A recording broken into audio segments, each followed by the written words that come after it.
नमस्ते। शुभ पर्वतम। ये शब्द नमस्कार का मतलब आपको आता होगा, है ना? क्या मतलब है?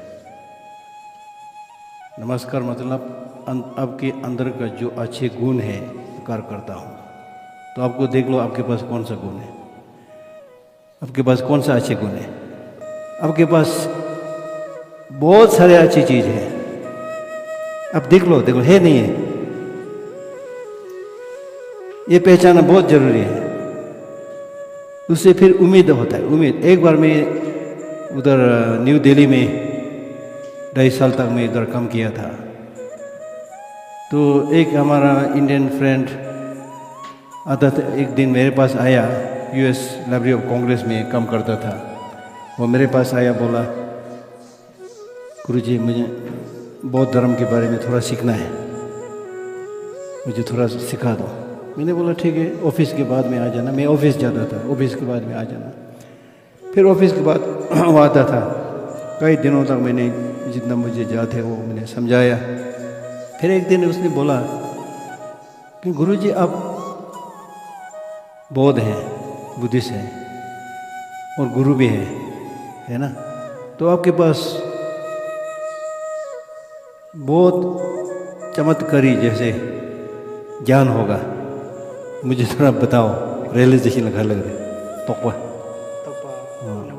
हाँ, अनुभव होगा, है ना? तो मुझे थोड़ा बताओ। तो शुरुआत में मैं थोड़ा अचंभे में रह गया, क्योंकि मेरे पास ऐसा कुछ चमत्कार है ही नहीं। मैं उड़ नहीं सकता, तीसरा अंक नहीं खोल सकता, मेरे पास कुछ नहीं है। लेकिन मेरे दिमाग थोड़ा तेज से चलता है। तो फिर सोच करके मैंने बोला हाँ, मेरे पास अनुभव बहुत है, आपके पास भी है, मैंने बोला। फिर वो देख रहा था कोई अचंभे चीज़ कुछ होगा जो मेरे पास नहीं, इनके पास होगा, ऐसे सोचता है ना हम लोग। तो बोला कि मैं किसी को नहीं मारता, किसी को जानबूझकर धोखा नहीं देता। ये मेरे एक व्यक्तिगत के तौर पर छोटा लगता होगा, लेकिन आप देख लो दुनिया में अगर कोई एक दूसरे को नहीं मारता, कोई झूठ नहीं बोलता, कोई छल कपट नहीं करता, तो दुनिया क्या होगा? निर्वाण प्राप्त हो ही गया, है ना? तो ऐसा बहुत सारा आप लोगों के पास गुण है, इनको संभालना चाहिए। ये आपका ट्रेशर है, ट्रेशर। जो सोना चांदी पैसा जो है ना, वो आप बॉक्स में रख के ऊपर ताला लगा के करता है ना, करता नहीं करता, या तो बैंक में डाल देता है ना। तो आपका जो अच्छे अच्छे सोच समझ है वो कहाँ डालता है? आप उसको सुरक्षित कैसे रखता है? आप हाँ, कैसे रखता है? इसको सुरक्षित रखने के लिए बैंक नहीं है, कोई बाहर का बैंक और तिजोरी नहीं है। ये अपने मन में उसको जान पहचान हो करके फिर आपने एक निर्णय लेना है कि ये मेरा बहुमूल्य चीज़ है, इसको मैं कभी नहीं छोड़ूंगा। क्योंकि यही जो अंदर का जो गुण है वही आपको काम आने वाला है। हम लोगों को पैसा चाहिए, जरूर चाहिए, रिश्तेदार भी चाहिए, लेकिन इसमें इतना भरोसे से हम नहीं बोल सकता है कि ये हमारे काम आएगा। जो भी आपके मन के बाहर है, चाहे पैसा हो या रिश्ते हो या धन दौलत, जो भी है, जो आपके बाहर में है, वो आपके काबू में कभी नहीं होता है। लाख कोशिश करने पर भी ये आपके काबू में नहीं आने वाला है। ठीक है ना? जैसे कि हम सोचते हैं कि आज तो मौसम अच्छा है, कभी कभी यहाँ बहुत जोरदार बारिश होता है, कभी कभी बहुत तेज सूरज होता है। फिर हम लोग सोचते हैं ये तेज सूरज का जो तेज है, गर्मी का जो जलन है, उसको थोड़ा कम हो जाए। उस वक्त फिर हमको क्या करना चाहिए? वो गर्मी बाहर से आ रहा है ना, आपकी काबू में है नहीं है। तो हम लोग फिर भी क्या बोलते हैं, जरा गर्मी होगा तो गुस्सा हो जाता है, साले ये सूरज, साले ये मौसम, हाँ बारिश रुकता है नहीं, गुस्सा हो जाता है। बेवकूफ़ है हम लोग। आपके गुस्सा होने से सूरज थोड़ी बोलेगा सॉरी मैडम, मैं थोड़ा ठंड हो जाऊंगा, बोलेगा नहीं बोलेगा? हाँ, बारिश भी ऐसे बोलेगा? नहीं बोलेगा, नहीं बोलेगा ना, तो आपका गुस्सा होना बेकार है, ठीक है ना। तो इस चीज से हमने सीख करके अपने समाज में या आपके परिवार में कम से कम 5-6 लोग रहते हैं ना, पिताजी, माताजी, भाई बहन या लड़का लड़की जो भी है, तो सब ये 5-6 जो सदस्य है वो सब एक भगवान जैसे होता है? नहीं होता है? सब मुस्करा के बैठा है, रोज एक दूसरे को गलत शब्द नहीं कहता है, हर बार नमस्कार में मदद करूं ऐसे बोलेगा? रोज नहीं बोलेगा ना, कभी गुस्सा हो जाएगा, थोड़ा लड़ाई भी हो जाएगा। तो इस वक्त आपको ये सोचना है कि ये भी मेरा पिता, माता, भाई बहन, लड़का लड़की जो भी, ये भी इंसान है, इसको भी सुख चाहिए, इसको भी दुख नहीं चाहिए मेरी तरह। ये मैंने खरीदा हुआ चीज नहीं है, ये सामग्री नहीं है, ये इनको भी खुशी से जीने का हक है। रेस्पेक्ट करना चाहिए, आपके वाइफ को रेस्पेक्ट करना है, हस्बैंड को रेस्पेक्ट करना है, बच्चे बहन जो जितना भी सबको रेस्पेक्ट करना चाहिए। ऐसा नहीं कि ये पूरा जो परिवार सदस्य है मेरे हुक्म से ही चलना चाहिए। अब समाज में, परिवार में थोड़ा उम्र में बड़ा हो, अनुभवी हो तो समझा सकता है, लेकिन ऐसा सोचना गलत है कि ये मेरे काबू में है, ये मेरा चीज़ है, मेरा सामग्री है, ऐसा नहीं है। रेस्पेक्ट करना चाहिए, ठीक है, तब बनता है। शक्ति प्रदर्शन करके किसी को काबू में नहीं रख सकता है। आजकल देखो दुनिया में लड़ाई हो रहा है, छिड़ रहा है बहुत सारी जगह में, यूक्रेन रशिया लड़ रहा है, हाँ, हर कुछ खत्म कर रहा है, न्यूक्लियर बॉम्ब फेंक करके, चीन और ताइवान सब जगह में। ये क्यों हो रहा है? जितना भी न्यूक्लियर बॉम्ब है या बाकी जो खतरनाक जो हथियार है, वो अपने ओर से तो नहीं चला जाता है ना मरने के लिए। कौन चलाते वो? शैतान दिमाग। तो इसलिए बोल रहा है कि क्योंकि बौद्ध धर्म में एक ऐसे मार्ग है जिसके द्वारा से आप जानवर से आदमी बन सकता है।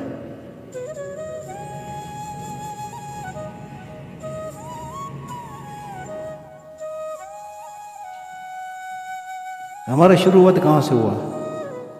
जानवर से ही हुआ। तो इसलिए अभी भी जानवर का सोच विचार हमारे अंदर में है, अभी भी जानवर का सोच विचार, जानवर का तरीका हमारे अंदर में फंसा हुआ है, सदियों से आया हुआ है। अगर 2-3 के या समाज या परिवार के सदस्यों के बीच में असहमति हो गया तो हम लोग एक दूसरे के गला काटने के लिए तैयार हो जाते है कि नहीं है?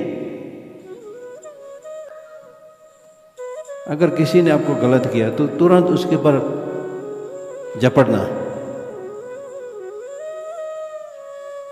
उसके गले दबाना या मारना, पीटना, ये जानवर का काम है, आदमी का काम नहीं है। जानवर तो यही कर सकता है, और क्या कर सकता है? जानवर के पास वो वार्तालाप नहीं है, लैंग्वेज नहीं है, समझा बूझा नहीं कर सकता है, सोचने के लिए दिमाग भी हमारे जैसे तेज नहीं है, तो फिर क्या करेगा? बस शारीरिक शक्ति है उसको इस्तेमाल करके दूसरों को मारना, यही इनका काम है। तो हम लोग भी यही करें तो हम लोग जानवर हैं, आदमी नहीं है। आदमी के पास जितना भी हम लोग बोलते हैं ना, जो कर्ता का मानने वाला है, तो जो कर्ता ने जितना भी कुछ किया है, एक अनोखा चीज किया है। यह अनोखा चीज ये है कि हमारे दिमाग में सोच विचार का क्षमता है, गलत क्या है, सही क्या है, दूसरों की भलाई में क्या होना चाहिए, अपने भलाई में क्या होना चाहिए, आज क्या होना चाहिए, कल क्या होना चाहिए, 5 साल के बाद क्या होना चाहिए, हाँ, अगले जन्म में क्या होना चाहिए, ये सब हम लोग प्लान कर सकते हैं, सोच सकता है। इस दिमाग का शक्ति जो है उसको सही ढंग से इस्तेमाल करने से परम पावन दलाई लामा जी बन जाता है, मदर टेरेसा बन जाता है, नेल्सन मंडेला बन जाता है, महात्मा गांधी बन जाता है। एक ही आदमी दलाई लामा जी, एक ही आदमी महात्मा गांधी, एक ही आदमी ने कितने हजार लोगों को फायदा पहुंचाता है। वही आदमी है जिसका दिमाग ठीक करने से, वही आदमी जिसका दिमाग गलत रास्ते पर जाने से दूसरों को मारने वाला जो लीडर बहुत है आजकल दुनिया में, ये बन जाता है। माओ सेतुंग बन जाता है, हिटलर बन जाता है, अभी भी बहुत सारा बैठा है, मैं नाम नहीं लूँगा। फिर इस तरह के जीवन जीने से क्या फायदा है, जी के क्या फायदा करें, है ना। जैसे कि हम लोगों ने शुरुआत किया कि मैंने पूछा नमस्कार, आप लोग भी नमस्कार, meaning I respect the good things in you. आपके अंदर जो अच्छा चीज़ है उसी में सत्कार करता हूँ। आपने भी बोला, मैं भी सत्कार करता हूँ। आपके अंदर जो अच्छे गुण है, मेरे अंदर जो अच्छे गुण है, उसको जान पहचान होकर के उसको रेस्पेक्ट करना, सत्कार करना, ये हमारा काम है। फिर मैंने बोला शुभ पर्वतम, अशुभ पर्वतम नहीं बोला था ना मैं, शुभ पर्वतम। अब ये शुभ पर्वतम बोलने से, just by saying good morning शुभ पर्वतम बोलने से ये मॉर्निंग थोड़ी शुभ हो जाएगा।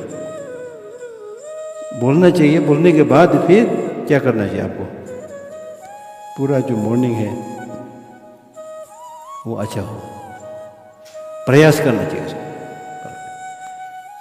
फिर आपके नाम की प्रति देखो, जितना भी नाम है आपके पास, आपका नाम क्या है, पूजा, कितना अच्छा। आपका नाम प्रोमिला, सब अच्छे अच्छे नाम है ना। ऐसा कोई नाम होगा शैतान, किसी का नाम है शैतान, जानवर या भूत, काला भूत ऐसा नाम नहीं है ना। अगर आपने बुराई करना है तो नाम ऐसा नाम रखना चाहिए, नाम रखो शैतान, फिर काम भी करो शैतान। ये हम लोग नाम तो अच्छा अच्छा, सबके पास अच्छा अच्छा नाम है, पूजा राम या श्याम या कितना अच्छा अच्छा नाम है, कैलाश जी, हाँ नाम अच्छे अच्छे नाम है, ठीक है ना। तो जितना अच्छा नाम आपके पास है उतना काम आपने करना है। हमारा तांत्रिक जो अभ्यास है, उपदेश है, उसमें एक ऐसा चीज़ है वहाँ जहाँ आपको एक नया नाम दे जाता है। देखिए फिर आपको गुरुजी बोलेगा, आपके नाम से पुकारेगा, पुकारने बाद आपको सोचना है कि ये नाम सुनते ही मेरे अंदर बहुत आनंद ही आनंद हो गया, खुशी खुश हो गया। इसी तरह आपका नाम कोई आपका पुकारा तो सोचना है मेरा नाम इतना अच्छा है, मेरा जीवन भी ऐसे ही जीऊंगा नाम के मुताबिक, ठीक है ना, है कि नहीं। अगला सवाल, आपको सुख चाहिए नहीं चाहिए, कितने लोगों को चाहिए। हो बड़ा लालची ग्रुप निकला। सुख चाहिए ना, सुख चाहिए, आपने बोला था ना, मैंने जबरदस्ती तो नहीं किया। सुख चाहिए ना।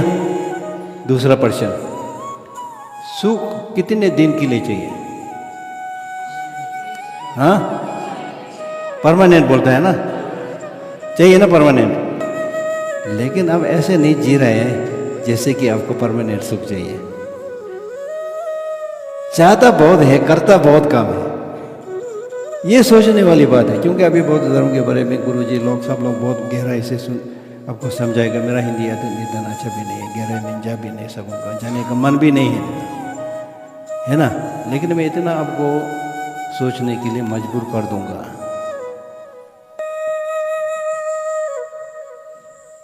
इस तरह का प्रश्न पूछ के मुझे सुख चाहिए, याद रहना। आगे अब अपना अपना जगह जाएगा, उधर बड़े अक्षर में लिख दो मुझे सुख चाहिए। हाँ, मुझे परमानेंट सुख चाहिए, वो भी लिख दो। इससे आपका सोचना मजबूर कर देगा। क्या सोचेगा फिर, चाहिए सुख चाहिए, परमानेंट सुख चाहिए, ये सही है। लेकिन चाहिए बोलने से थोड़ी आ जाता है। मुझे भी बहुत डॉलर का एक गठरी चाहिए, आ जाएगा, ऊपर से आएगा, क्या करना पड़ता है, उसको परिश्रम करना पड़ता है, पसीना बहना पड़ता है ना। उसी तरह सुख चाहिए, ठीक है, आपका हक है। परमानेंट सुख चाहिए, हक है। खास करके बौद्ध धर्म में कहा गया है कि हमारा सुख चाहना किसी के बताया हुआ नहीं है, ऐसे ही हमारा सुख चाहना, वो परमानेंट सुख चाहना, ये बहुत ही अच्छा इंडिकेशन है। इसका मतलब है कि अब मेहनत करने से, परिश्रम करने से परमानेंट सुख प्राप्त हो सकता है, निर्वाण प्राप्त हो सकता है, बुद्धता प्राप्त हो सकता है। आपके पास ये क्षमता है, इसलिए ये अंदर के आवाज़ से बोल रहा है कि हमको परमानेंट सुख चाहिए। ये ठीक है, आपको चाहना ठीक है, सुख चाहना, परमानेंट सुख चाहना ठीक है, लेकिन तीसरी परसेंट जो है वो सुख प्राइमरीली कहाँ से आएंगे, ज़्यादातर कहाँ से आएगा वो सुख, परमानेंट सुख कहाँ से आएगा? थोड़ा कुछ इधर उधर से आ सकता है, लेकिन मैं बोलता है ना प्राइमरीली ज़्यादातर ये जो परमानेंट सुख है उसका जो मेन खास स्रोत हैं, सोर्स है, वो कहाँ है, कहाँ से आएगा? हाँ, जब हम लोग बैठ के थोड़ा सोच के जवाब देने से जवाब ठीक देता है, अंदर से आएगा।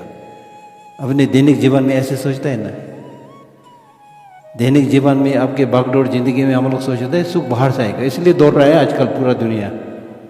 आजकल पूरा दुनिया दौड़ रहा है ना, दौड़ रहा ही नहीं दौड़ रहा। सब लोग बोलते हैं मैं बिजी है, व्यस्त है, मैं व्यस्त है, मैं व्यस्त है। हाँ, किसी को मिलने से भी आपको अपॉइंटमेंट लेना पड़ता है, व्यस्त है, व्यस्त है। किस चीज़ में आप व्यस्त है? व्यस्त होना जरूरी नहीं है, महत्वपूर्ण बात यह है कि किस चीज़ में तुम व्यस्त है। ज़्यादातर बेफिजूल चीज़ों में व्यस्त है, अच्छे काम में व्यस्त नहीं हम, इसलिए सुख नहीं मिलता। हम लोग बाहर दौड़ रहे हैं, जैसे मैंने शुरुआत में ही बोला था, बाहर का जो चीज़ है उसमें आपका कंट्रोल नहीं है। लेकिन हम लोग क्या करते हैं, हम लोग सोचता है परमानेंट सुख है बाहर से आएगा। दौड़ रहा है ना, कहाँ बाहर दौड़ रहा है कि अंदर दौड़ रहा है? इसको सोचो। अभी बोलने के लिए तो बोलते जाएंगे, लेकिन इसमें से थोड़ा पकड़ो, थोड़ा कुछ पकड़ो, अंदर से आएगा बोला है ना आपने। लेकिन ज़्यादातर आजकल की दुनिया में सब लोग, खास करके जो लोग एडवांस कंट्री बोलते हैं, तरक्की वाला देश बोलता है, वो लोग ज़्यादा दौड़ता है बाहर के सुख के लिए। बाहर से दौड़ करके फिर थक जाता है। थका हुआ है ना बहुत सारे लोग, डिप्रेशन भी है ना, डिप्रेशन भी है, लोनलीनेस भी है, बहुत सारा डिप्रेशन भी है ना। ये क्यों हो रहा है? क्योंकि अंदर खाली है, बाहर दौड़ रहा है। अपना मकान गिर रहा है, हाँ, अपना मकान गिर रहा है, इसको कोई मरम्मत नहीं कर रहा है, बाहर दौड़ रहा है। ये हमारी बीमारी है। तो आज से आपको क्या करना चाहिए? You should build your inner resources. अंदर का गुण है, करुणा है, क्षमता है, भाईचारे है, सहनशीलता है, जितना भी है उसको आपने उत्पन्न करना है, उसको आप सुरक्षित रखना है, तिजोरी पे डालना है। पैसा कम हो कोई बात नहीं, ये चीज़ें आपके अंदर होना चाहिए। अभी आप मुझे बताओ, आपने बोला कि सुख अंदर से आएगा, अंदर आने का मतलब क्या है? क्या मतलब? अब थोड़ा गहराई में जाएगा हम। सुख ज़्यादातर प्राइमरीली अंदर से आएगा, ये जो आपने उत्तर दिया वो सही उत्तर है। लेकिन इसका मतलब क्या है मुझे समझो। अंदर का आने का मतलब क्या है? अंदर का मतलब ये थोड़ी है कि हम यहाँ बैठा रहा, तपस्या करता रहा, अच्छा सोचा रहा, सोच के बैठा, फिर खाना पीना, सब्जी, हाँ, रोटी दाल सब ऊपर से आ गए नीचे, पैसा वैसा सब कुछ कम कुछ नहीं किया, आ जाता है ऐसे तो नहीं बोल रहा है ना मैं। फिर इसका मतलब क्या है? सुख अंदर से आने का मतलब क्या है? या बुद्ध भगवान से प्रार्थना करो या किसी से भी प्रार्थना करके बैठो, बहुत अच्छा है, लेकिन इसे आपको खाना देने वाला नहीं है। फिर इसका मतलब क्या है? हाँ, अपने आप को शांति महसूस करना, मतलब कुछ भी हो तो उसमें अपने आप को पीसफुल रखना। और कैसे रखेगा? रखना, शांति महसूस करना, रखना वो तो है, लेकिन कैसे रखेगा? संतुष्टि से हर चीज में। हाँ, तो इसमें भी दो बात है, संतुष्टि होना जरूर है, लेकिन संतुष्टि में भी दो तरह का है। एक तो परिश्रम नहीं करके संतुष्टि होकर बैठता है, वो भी तरह की नहीं होता है फिर। हाँ, परिश्रम करो, जितना हो सके करो, फिर उसके बाद संतुष्टि होना चाहिए, वो है। लेकिन मेरे जो उत्तर है वो थोड़ा गहरा है। गहरा मतलब परम सुख या सदा चलने वाला सुख, जो भी अब हम बोले, वो अंदर से आएंगे, हम लोग बोला था ना। वो अंदर का आने का मतलब है कि आपका सोच विचार है वो प्रकृति के नियम के मुताबिक चलना है, ये मैं बोल रहा हूँ। ये थोड़ा गंभीर है, उसको थोड़ा सोचना पड़ता है। आपका सोच विचार जो है वो प्रकृति के नियम के मुताबिक, ये थोड़ा गहरा है, ठीक है। अभी प्रकृति का नियम के मुताबिक मतलब प्रकृति का नियम क्या है? अनित्य, बिल्कुल सही बोला। जवाब दुरुस्त बोलते हैं ना, जवाब दुरुस्त। और शून्यता, जवाब दुरुस्त। और हाँ, अनात्मा, बिल्कुल जवाब दुरुस्त।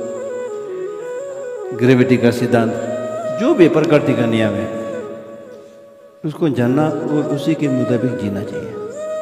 इसलिए बौद्ध धर्म में सर्वप्रथम अनित्य के बारे में बोला है। बुद्ध भगवान जो है, बुद्धता प्राप्त करने के बाद मनुष्य और देवगण उनके पास जा करके हाथ जोड़ करके बोला कि आपने एक अमृत जैसा शिक्षा प्राप्त किया है, मुझे भी थोड़ा बांटो, उपदेश दो। फिर बुद्ध भगवान ने तुरंत सहमति नहीं दिया, उपदेश नहीं दिया। उसने बोला कि मैंने एक ऐसा चीज पाया जो गंभीर है, जो शांतिपूर्ण है, जो व्याख्या नहीं कर सकता है, जो परबसवार है, जो कारण और हेतु से बना हुआ नहीं है।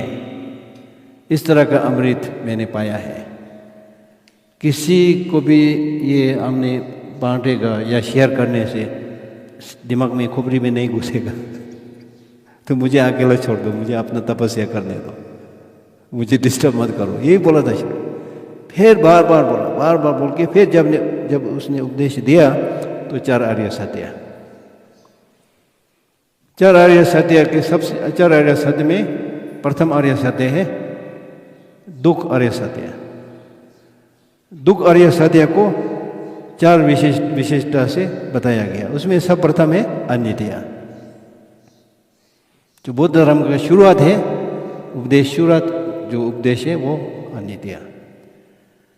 और जब वो शरीर छोड़कर निर्वाण प्राप्त होने जा रहा था उस वक्त भी अनित्य। जो कारण और हेतु से बना है वो अनित्य है। बुद्ध भगवान भी अनित्य है। जा रहा है आपके सामने, आप देखो, आखिरी बार तुम देखो, जी जान से देखो बोल के फिर वो चला गया। ये जो उपदेश अनित्य का उपदेश है वो ठीक से आप सोचने से आपके जीवन बिल्कुल बदल जाएगा। हम लोग सोचते नहीं है, प्रयास नहीं करते हैं, सोच दिमाग में नहीं बैठता है, हम लोग सोचते नहीं। इसको समझने से आपका जीवन बिल्कुल बदल